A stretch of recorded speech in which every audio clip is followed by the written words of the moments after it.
In 2012, my respected Tibetan Buddhist teacher died, then my father died, and about a year later my mother died. And all these things accumulated to create a crisis in me, which led to me letting go of all the inhibitions to coming out. And in the next month after my mother died, I was out in a major sort of way on the streets being Michelle. And in the meantime, I'd found another Tibetan Buddhist teacher, and it took me 2 years, nearly 2 years, 18 months to actually summon up the courage to come out to him, because he was a very traditional Tibetan Buddhist in many ways. And when I came out to him, I told him 3 things. 1, I'm presenting as a woman now in most of my life. 2, that I'm happily married and will remain so.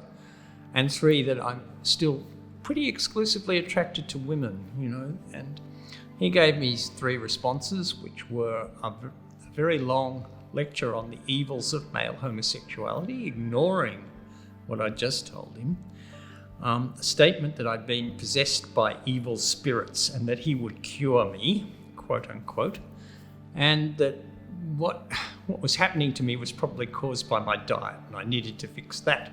So I was kind of absolutely gobsmacked and really kind of shaken to the core by this, because at that stage I really believed deeply in the teachings that he was conveying to me in the logic of the Buddhist philosophy, and deeply enmeshed in it.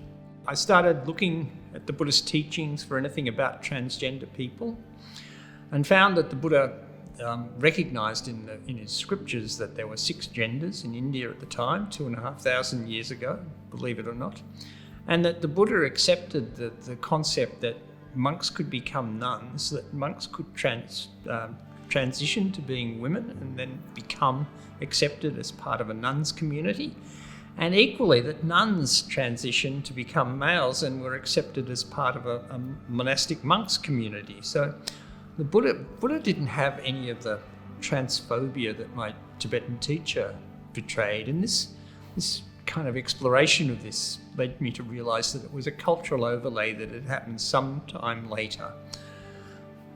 But this led me on a journey looking for an accepting Buddhist community, which I eventually found in the Melbourne Buddhist Centre, which is a part of the Triratna worldwide group that is a very LGBTI accepting Buddhist group. And I found a refuge and a home there. But even there, I find casual transphobia, people not understanding. So I've been supported to give education to them, to talk to them about it. Being transgender is absolutely something that's fine in Buddhism, that's something that's even integral to Buddhism. And the ability to go beyond gender even is an important part of Buddhism. The enlightened Buddha, the enlightened being, does not have a gender. He is genderless. It's lost its gender. The only problem with that is that all the Buddhas have male characteristics, and that has arisen because of a patriarchal view. But certainly there are little snippets like Kuan Yin who say it's perfectly fine to be transgender and be Buddhist.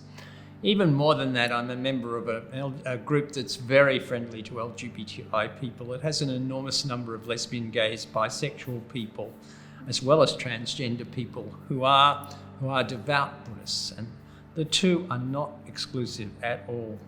There's a thing in Buddhism which says that everybody is your teacher, and that even the transphobic teacher that gave me the really positive and deliberate transphobic response, and all the people that have given me casual transphobia, have deepened my practice by challenging me to think more deeply about, is it okay to be Buddhist and transgender? My resounding conclusion has been yes, but that conclusion has been deepened by being challenged. What I would say to people that follow on a journey in Buddhism as a transgender person was, yes, there are people out there who will give you deliberate transphobic responses and tell you it's not possible to be transgender and Buddhist. because you're being deceptive by being transgender. Learn to reject that. Learn that there are stories of transgender people within Buddhism. Learn that there are accepting groups. Learn that there are transgender teachings out there in the world. And learn to accept yourself as a Buddhist and a transgender person.